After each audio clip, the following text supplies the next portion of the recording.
Hey there, tubes and tubettes. I don't think this one needs any introduction. I'm just going to go ahead and start it. Ladies and gentlemen, I have a story to tell you. I was walking along. And I came across a farm. And there was this horse. And the horse was shitting. The horse was shitting arguments.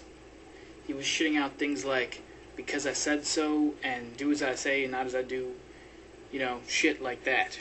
That kind of shit was the shit that he was shitting. Now, then he started to shit out various theist and atheist arguments. Now, he shit out some theist arguments like, I was raised that way, shit like that. But he took a big, giant dump. Oh, man, it was fucking huge. It was like as big as a house. It was a house-sized piece of shit argument.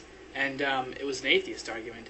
And the argument was that the Bible was written with the intent to oppress a large amount of people, like the whole society, that it was written with that very intent to like make people behave and scare people about hell and shit like that. So I think it's appropriate that it's a horse that was taking this giant shit, because horses subsist themselves on hay, and apparently this horse took a giant straw man dump. Right, he shit out a giant straw man argument. Where are these atheists? These atheists that are making this argument that the Bible was written with the express intent of oppressing and scaring people? Where are they? Did you link any in your description section? Is this a video response? Maybe to a really super irrational, misinformed atheist somewhere? No, it isn't. It's a straw man argument. I'm an atheist. I speak to lots of atheists here on YouTube, and let's talk about YouTube because that's the medium that you and I work in, right? I speak to lots of atheists here on YouTube, and I've never heard one say that.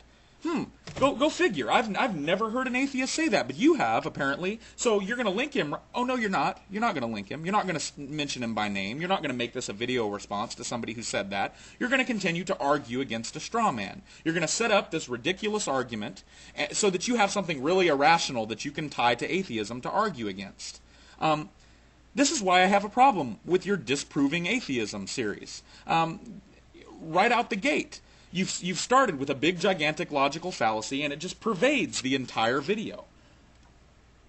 Okay, now if the Bible was written with the intent to scare people, then it would make sense that the Bible's central figure, Jesus, would have said a lot of things about hell and a lot of things that would try to scare you into believing things about the religion that he represents, Christianity. Now, Jesus doesn't say a lot of these things. I've read a lot of the things Jesus has said.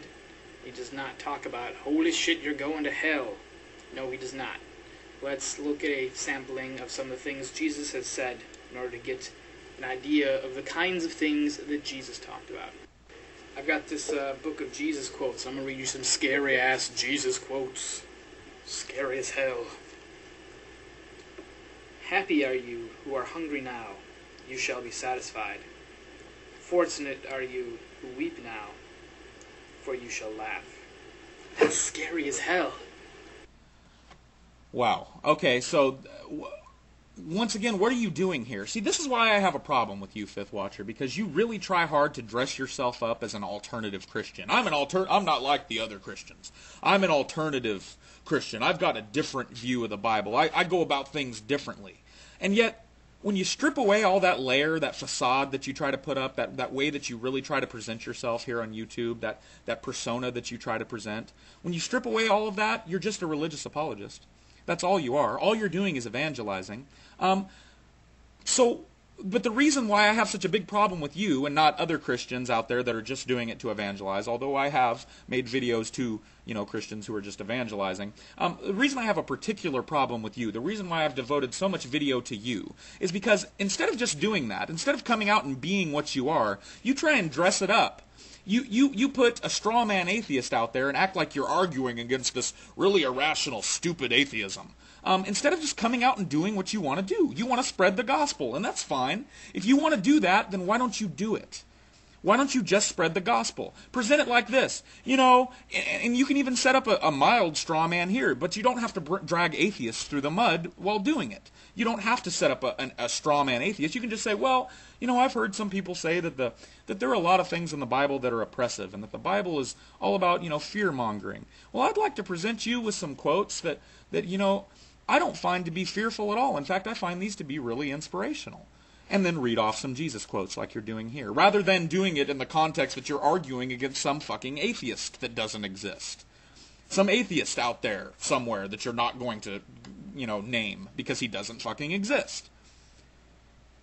What's the problem with doing it that way? Well, the problem with doing it that way is that you have to come out and admit what you are. You're an apologist. You're an evangelical. You're evangelizing. Just do it. Just evangelize. Don't drag people through the mud. Don't hug logical fallacy. Don't set up straw man arguments. Just do what you want to do, dude. The last will be first, and the first will be last. Whew. I really gotta stop doing this. It's like watching a scary movie. It's like hell is gonna... Jesus or hell or the devil or something's gonna come out and stab me any second, just drag my ass to hell.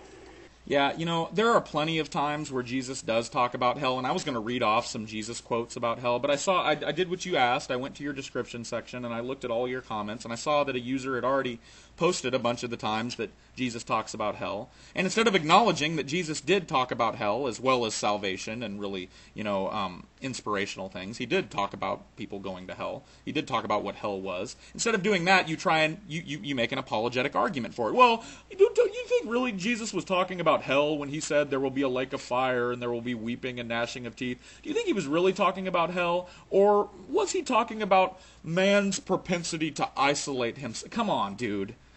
Don't make apologetic arguments like that. Jesus did talk about hell. He did. Jesus did also say a lot of really nice, inspirational, florid things. At least he said them according to the Bible. None of us really know if he really said them or not. But he also, according to the Bible, talked about hell. So I'm not going to read off the quotes. I'll ask other people to go check out what your arguments against the times that Jesus did talk about hell are. Go hit all, view all comments and look at what the Fifth Watcher has to say about what Jesus had to say about hell. Now, seriously, the people who wrote the Bible, they didn't know what was going to be done with it. They didn't even know it was going to be a Bible. They didn't know what the Bible was because they were just writing what they saw, like what happened, to them, their experiences. They didn't know what it was going to be done with. So no, the Bible was not written with the intent to oppress anyone.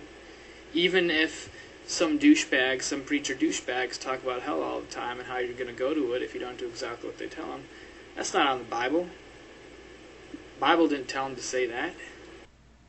Yeah, but the problem is, and see, this is right here at the very end of your video, in the last minute of your video, you actually attempt to discredit the real atheist argument, the atheist argument that I've heard, which is, whatever the Bible was written for, it is used to oppress people. It is used to scare people into believing it. That's the real atheist argument, and you dismiss it at the end, with this one little 30-second quote. That's the argument that you really need to be making here.